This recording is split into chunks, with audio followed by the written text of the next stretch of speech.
But we don't show prep, so so he had no idea. I just barely make it in. I'm sure you can tell, but we don't show prep. I mean, let's put the cards down on the table here.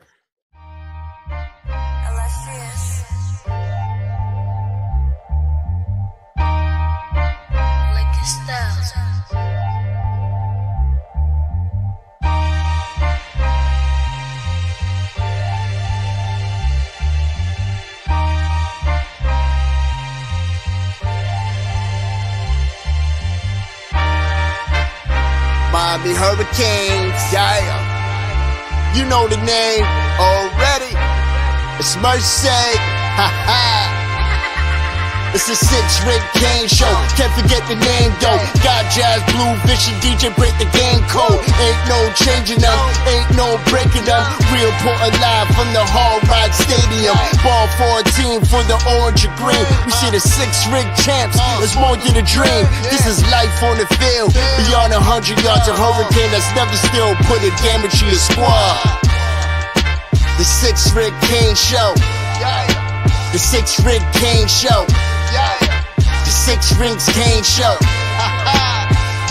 You know.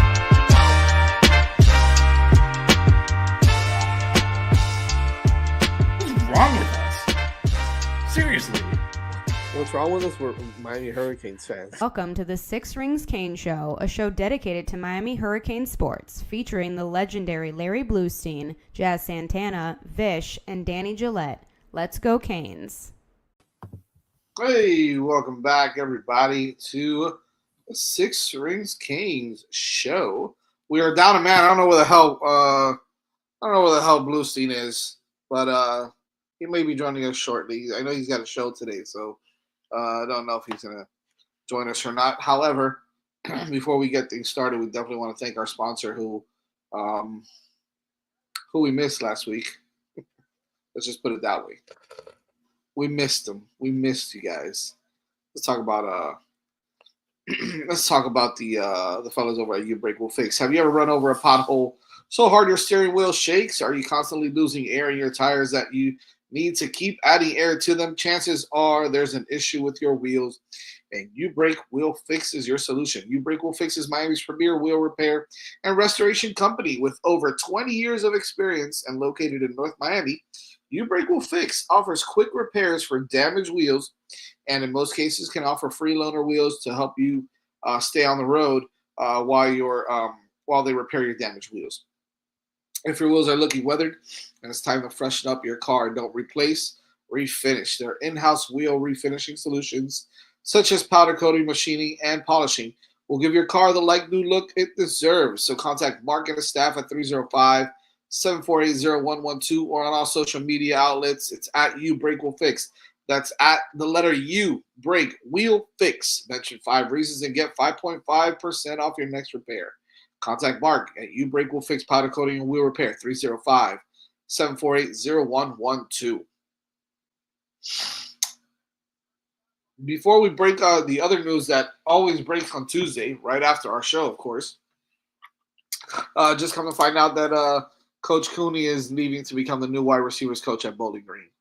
So I hate to see him go, man, because I love Coach Cooney here. Vish, you're yeah. I had the courtesy of doing it before our show, so good on him.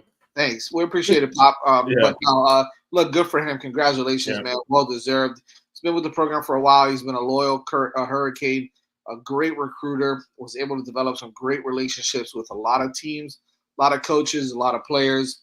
People admire him. People love him down here in South Florida and throughout the country. So nice job to go ahead and become the wide receivers coach there at Bowling Green. I think that's and it's not a knock on Bowling Green. I think that's a stepping stone for some big things to come for Coach Cooney down the line. Maybe a reuniting with the Canes later on down the road if he develops into a really good wide receivers coach, which I think he can. He's been able to help them out a lot in the past.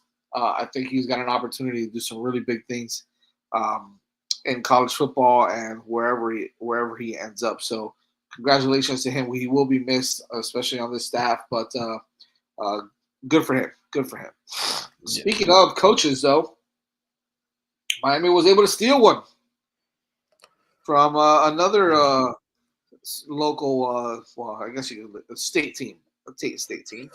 As Miami is able to go and grab cornerbacks coach Will Harris from the Florida Gators. And he is now the new cornerback or safeties coach. I'm not sure now. I think he's safeties. And yeah. And Zach Etheridge is going to be the corners, I believe, is where that landed. Yeah. Nice addition to the team. I think that he's known more for his coaching than his recruiting, but that's okay. I have no problem with that. DJ, Vish, we've spoken about this ad nauseum at this point, how the development of the defensive backs is very important on this team. We've got some talent there. Now it's a matter of developing them and continuing to build off of that talent. So Will Harris is a great addition, was with the San Diego Chargers for some time, was with a couple of other colleges as well. And he comes from a very good pedigree. He's done his thing. He's a good coach. He's a very good coach. Some of those guys over in Florida and other stops that he's made have really developed into some pretty good cornerbacks and safeties. So really excited to have him on the staff. Vish, how do you feel about Will Harris as a new DBs coach here in Miami? Yeah, I mean, he's pedigreed. I think you can kind of tell these. I mean, you never know, right? Because in the NFL, they have 1 million assistants, so they're allowed to have unlimited. Obviously, it's a professional setting, so there's a lot of coaches walking around with, he's got NFL experience because they're the 300th cornerbacks coach. They're responsible for throwing the ball up or something. But so I kind of, frankly, he was there for a couple of years, kind of dismissed that a little bit. But he was really good at Washington, and to me, the biggest tell is how much the Florida fans freaked out.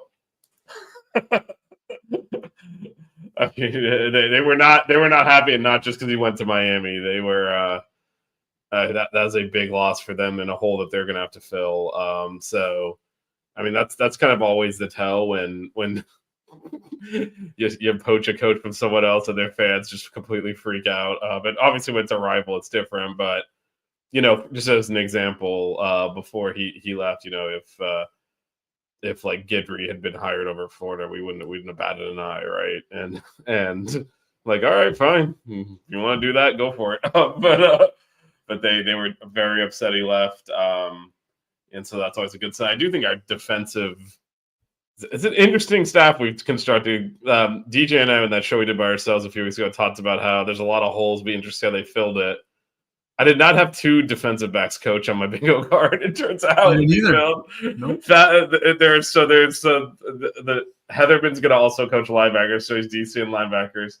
We have 2 defensive line coaches, Jason Taylor and Damian Lewis. Did you mention Damian Hill last week? Damian Lewis. No, I think that also happened. I think that happened right after the show as well. So we can talk about him too. But So we have 2 defensive line coaches, 2 defensive back coaches, and then the defensive coordinator also doing linebackers. It's definitely a weird kind of roster. It doesn't mean it's not going to work. I'm not even being critical. It was not what I thought when we were talking about how are they going to fill these spots. And 2 at 2 of the positions, and the defensive coordinator doing double duty was not something I expected.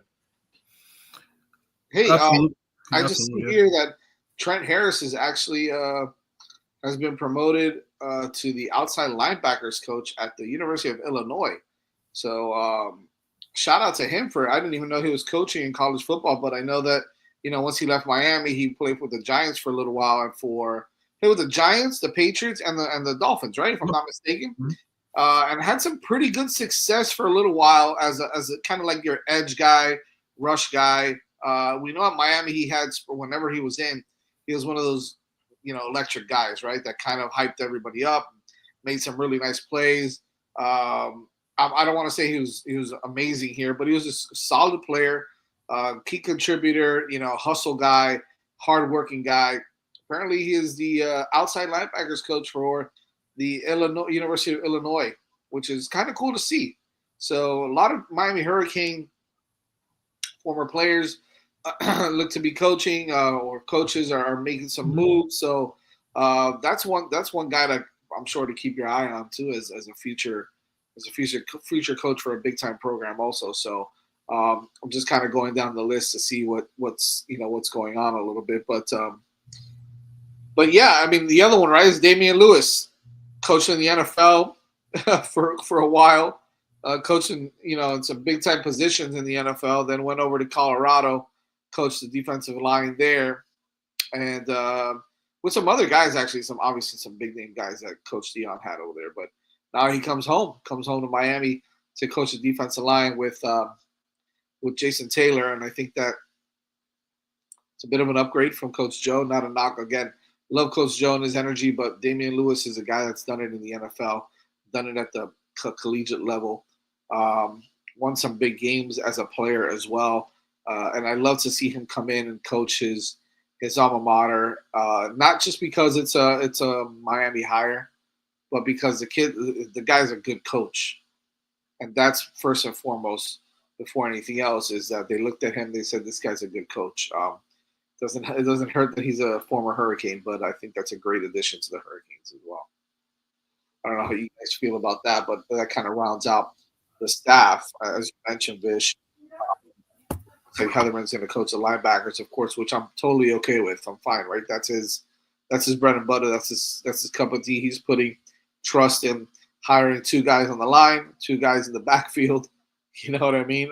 Which is smart move, if you ask me. If you're going to be focusing a lot of your time and energy on the linebackers, is also which we need that. We need a guy that's going to focus a lot of time and energy on the linebackers, and then put everybody in the right position. Look, and typically, DJ, maybe you can kind of talk to this a little bit about the defenses. Typically, your captains, your guys that are calling out the plays, that are seeing the field and putting guys in the right position to be successful are your linebackers, right? So you got to make sure that those guys are developed, are understanding what's going on at every play, and be able to call out the right plays.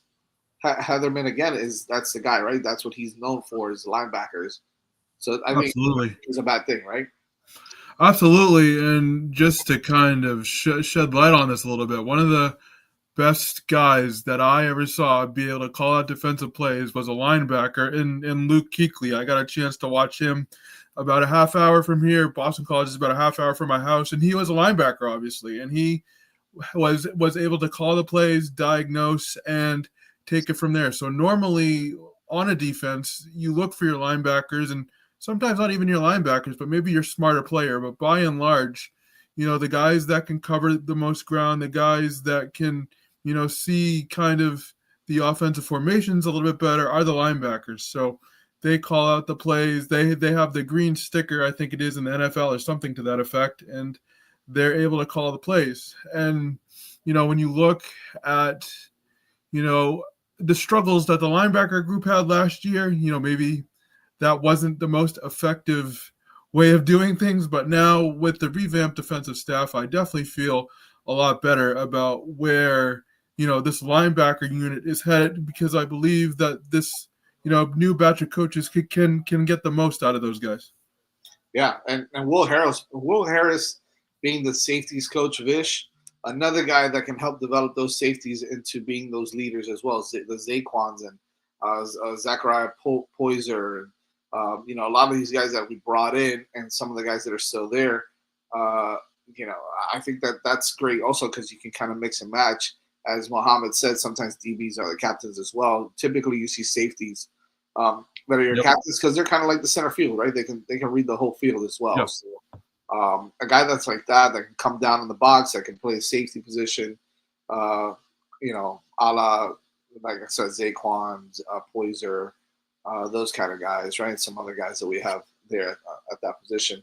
I think that you're setting yourself up for at least a decent defense, which God knows we need to be able to get into this playoff. So I'm really excited about that. Yeah, the whole defense needed a reset, and they got that. So Jason Taylor, as we've talked about multiple times, is the only one back. So this was what was needed. The quality of the defense last year warranted this sort of reaction, and I think too often coaches are afraid to do this and just be like, "Look, it's that bad." Like sometimes, the whole no half measures thing. Sometimes they're just like, we'll tweak it. It'll be no, like that needed a reset. It needed to be blown up, and it was. Because as much as there were some weaknesses, and certainly went to the point to address some of those, I still think could use some more depth at linebacker.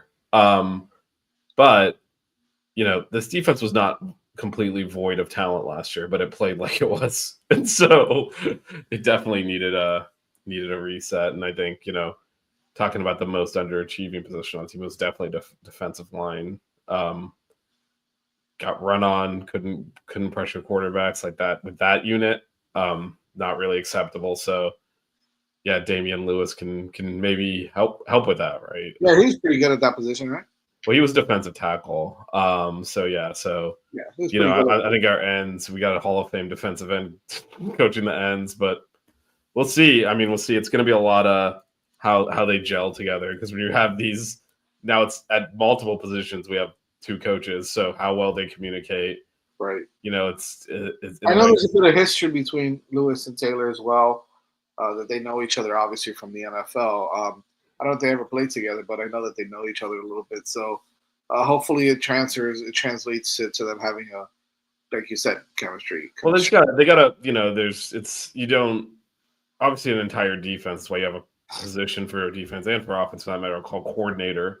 Because it's not just the individual positions. They got to sync together. So a lot of it's not on the individual position coaches. But when you have, the safeties and the corners, sometimes they're interchangeable parts a little bit. You send someone in motion. Hopefully this time that doesn't cause the defense to combust. And, we actually do stuff like, the safety will come down the box and actually beat a nickel and all that. That's now across two different coaches. So, well, let's put it this way. So, I'm not saying it won't work. I'm just saying that's. So I think the key is, I'll just speak for myself. I'm happy with the individual pieces that have been put in here to fill the staff out. So to me, the only thing really that would hold, because again, we talked about this last week and the week before. This is not going to Marshall and getting the defensive back coach, defensive coordinator. This is a proven Power 4 coordinator that we went and stole from someone. So, like, this is the way that this doesn't work is if there's communication issues or issues like that within, the individual positions. But on paper, it's a really strong staff that they put together.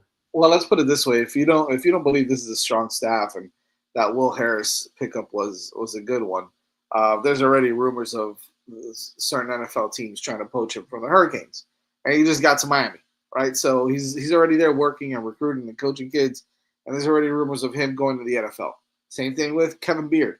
Kevin Beard is another one that's, a lot of talk about the wide receiver development. It's easy to develop a guy like Restrepo if he's already there and look at that guy and this and the other. But he did some really nice things with some other guys, with George and Horton, and developing some of the younger kids as well. We just had, those three guys that obviously dominated a lot of the reps. But, even Kevin Beard getting looked at by some other colleges as well. There's a rumor out there of Syracuse and some other teams that are trying to poach him also. So when your team has good coaches and good talent, other teams are going to want it, right? That's just the bottom line. That's the way it is. And so no one's going from Miami to Syracuse. Get the hell out of here. Well, hey, stranger things have happened. Not as a lateral move. They'd have to make him the coordinator or something. He's not yeah, I don't know. He's gonna go freeze his ass off up there. Just tell him to go north 2 hours right now, and he'll never. I'm sure he's up there.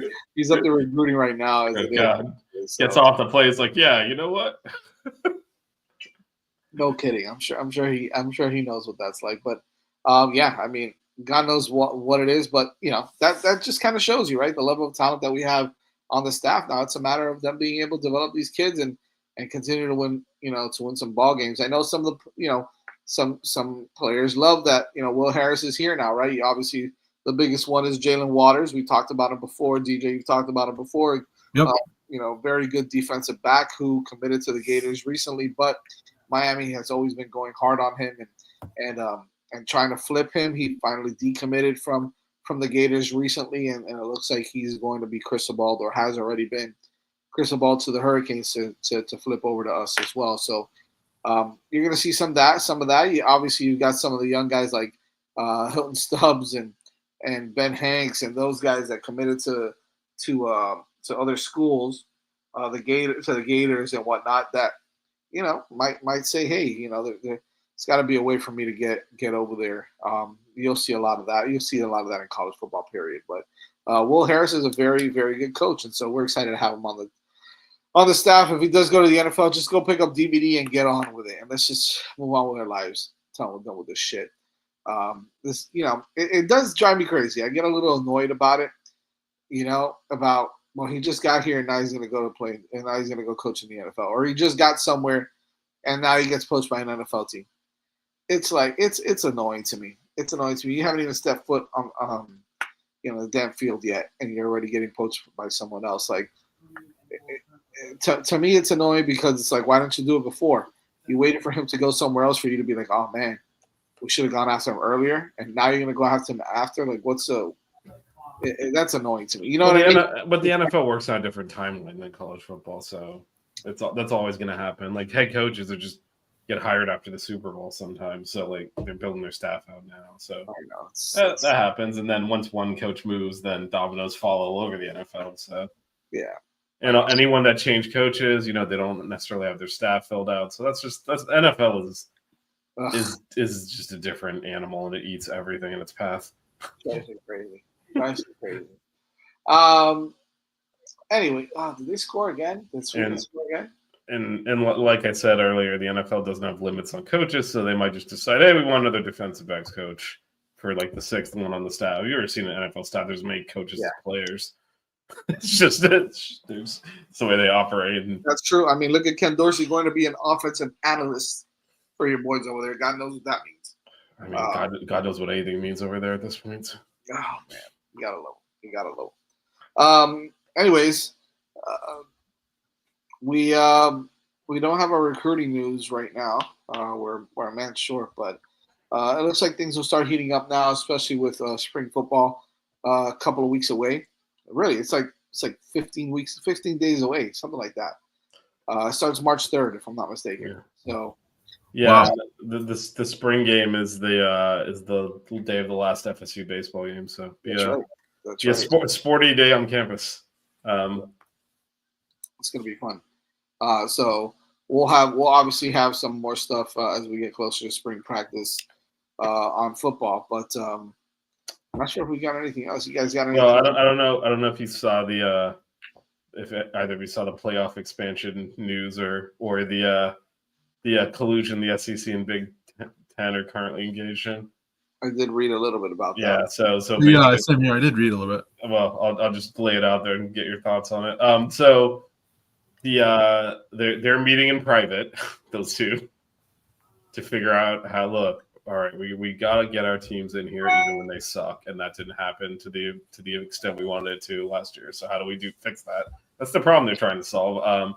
So they're suggesting either expansion to 14 or 16 teams, and with the SEC and Big Ten automatically getting 4 teams, ACC and Big 12 get 2 teams. That's what they're allegedly going to propose as automatics, and then the top G5 team as well. So that would be 13, and then depending on whether it's 14 or 16, the other 1 or 3 will be at large. Okay. Too much for me there. So basically they're saying SEC and Big 10 get at least 4 teams, ACC and Big 12 get at least 2. That's what they're suggesting. And then 1 G5 and the rest get filled in with at-large. Is this playoff for the 16, top 16? This is for 14 or 16. If it's 16, then there'll be 3 at large. If there's 14, there'll be 1. Gotcha. Okay. CCA says he's probably champagne after UNLV beat Indiana on a walk-off today. I don't know if he care so much about that, but he was doing his show like come on, what was he gonna say? He was doing a show. Get it together. Yeah. What do I think about that? I think that they continue to be biased towards the SEC and the Big Ten. Yeah, I mean, the SEC and Big Ten are basically trying to organize this to make sure they get their teams in when they stink. Because I think what happened this year to the SEC That's the thing. They is could suck and they could get in. that's what they want, and they didn't this year because Alabama was ass. We're not going to rehash that whole thing, but they at no point proved that they were capable of being a playoff team, and they tried to shove them in anyway. But then Clemson upset SMU, so they didn't get in. But like they were in position to be the 4 team. They weren't even really good. And then like they also shoved South Carolina, Ole Miss, all these teams in there that played their way out. But, from an SEC standpoint, they got to guarantee that doesn't happen again. So, well, it's funny you mentioned Alabama because Paul Feinbaum loves us this year to make the playoffs and compete with Carson Beck. He loves Carson Beck. He thinks that we're going to do a great job. And he thinks that Georgia is a fraud and overrated. So, I don't know if that bodes well for us or not, but hey, Paul Feinbaum is a fraud, so I mean, if he should be able to identify one then. So, no kidding, right? Oh, but I mean, the big thing with that is, that means that not only are they saying, the 4th place SEC or Big Ten team is equivalent to the 2nd place ACC team, which is ridiculous. They're also basically locking all the spots up. So. If it's a 14 team, there's only one at-large spot, which, by the way, will become the 5th SEC team. Really needs to be in. Yeah, and so if you're going to 4 teams for each of those conferences and it's an 8 team, you're giving them more than half the spots to start with. I mean, that's a lot to just gift them, regardless of how good they are. And I think the reason they're trying to lock it in now is NIL's changed the game, and they know. Yeah. There's not this gap anymore, and this is going to keep happening. Right. And as it keeps happening, they have a limited window where they can still lie to people and pretend that they're better than everyone else. And that window is closing. A couple more years in this system, it's going to be pretty obvious that there's not really actually the brand names on these, like, since when it's very recent that we start pretending that South Carolina and Kentucky and stuff are good at football because they're not. That's a pretty 21st century construct. It's not going to take long for people to go back to why do we think Kentucky's good at football? I think it's an optical illusion right now. It's an optical illusion, Yeah, it is, but they can keep it going. So they got to lock in their bias while they can because they're going to lose it the more they prove on the field that doesn't hold up. Right. But anyway, so they're trying to power move that, and frankly, I tell them to stick it up their ass. Well, I hope so. But I mean, look, Freshers, right? We need to get to 10 wins at the very least in order. No, 10's not enough. We had 10 last year. We gotta make the playoffs. Like, and the reason because not any conference championship doesn't even care. It's not going to matter as much anymore either now. Well, I don't think they can change it for this year. So I think this would be for like 2 years down the road. But it doesn't matter. Like, you got to win your conference, right? And so, I mean, forget about winning the conference. Let's just focus on beating Wake Forest or Georgia Tech. I mean, we beat Wake Forest, or Georgia Tech, not Wake Forest. We're not playing Georgia Tech, so Syracuse it is.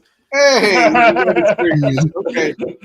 Oh, thank God we're not playing Georgia Tech. You can throw Wake Forest in there too, probably. Playing anybody in the ACC at this point. When did we lose to Wake? I feel like we must have lost them once, but I just don't remember when. Wasn't it? No, that was Wake Forest. I'm sure we have. Yeah, Georgia Tech's been a pain in the ass. Jesus. Yeah, let's focus on Georgia Tech. Well, we don't play there, so we dodged that bullet. No, but I mean, Paul Feinbaum, he's obviously, of course, everything for him is like SEC's. Yeah. Well, it's SEC centric, so it's like, well, now Miami can finally do something because they have Georgia's quarterback. I mean, that was the argument he was making, right? I mean, so but now they have an SEC quarterback, even though we had the best player in the country last year playing quarterback. But whatever. No, but I mean, it's this conference. Sense, Fish. Stop. But also, this conference is pretty pathetic for us to continuously not win it. So, I mean, at some point, you gotta just win the thing, right? And so, I think that's. Year 3 with top 10 recruiting classes, yeah, you got to win the thing. I mean, it's year 23 or whatever in this conference. So, like, hey. Well, yeah. Hey, but I mean, there's been some bumps along the way. Yeah, but come on, fluke into it. Let's like have something break your way. So, yeah, I mean, so I think that's the, win the stupid conference. But that's it. The next couple of weeks, we will gear up and get ready for spring football. So we'll talk a little bit more about that as we get into practices and the game and of course recruiting as the recruits start coming out again to to watch these guys practice or whatnot. So we'll have some information about that. And of course the coaching staff as it has finally finished, right? We've got a full coaching staff now. We're ready to go. How it affects, the recruitment and the development of these players. A lot of them are already out on the road. Zach Etheridge is already out on the road recruiting, and some of the other guys as well. So looking forward to talking a little bit more about that next week and moving forward. And I'm sure we'll have some information popping off for you tomorrow that we'll miss because, that's the way it works. Always. So just keep an eye out on Twitter. Just make sure you check us out on Twitter at 6 Rings Canes. We'll make sure we're on there. I'm sorry, X, whatever. Twitter, X, doesn't matter to me. Same Twitter. thing. Follow us on Twitter at 6 Rings Canes. It's like Joe Robbie. Joe Robbie will be Joe Robbie. Subscribe to the 5 Reasons Canes podcast on Apple Podcasts, Spotify, wherever it is you get your podcast. But don't move a muscle because shortly. What you do have to move a little bit of a muscle because you got to click on the other stream. Yeah. But same channel. Move a That's little what bit I of did. a And I was muscle. waiting for you guys for like 10 minutes. And then I But we got realized, hey, Canes on deck coming up tonight, ladies and gentlemen. We've got some breaking news for you on Canes on deck as well. You're undefeated Miami Hurricanes. The undefeated, yeah, and some awards that were given out this week in Yep, the yep. ACC and in college baseball altogether. So we'll talk a little bit about that, and as we go into this week's game. 5 games this week, yeah. Wow, 5 games, crazy. One away game at FAU, our midweek game, and of course, then they come back home to face Princeton for a 4-game set. So make sure you keep it locked. We'll be on shortly in the next maybe 10 minutes or so. You'll get us on Canes on Deck, and we'll go through that and some other things as to what we saw in the first weekend of baseball for the Miami Hurricanes. Make sure you keep it locked. Watch us here, and Buckets is probably coming up soon as Wednesday. well. Wednesday. Buckets Wednesday, yeah. So make sure you check out Buckets on Wednesday, and we'll be back next Monday. Yep. Adios. The 6 Rig Kane Show. Yeah. The 6 Rig Kane Show. Yeah. The 6 Rings Kane Show. You know.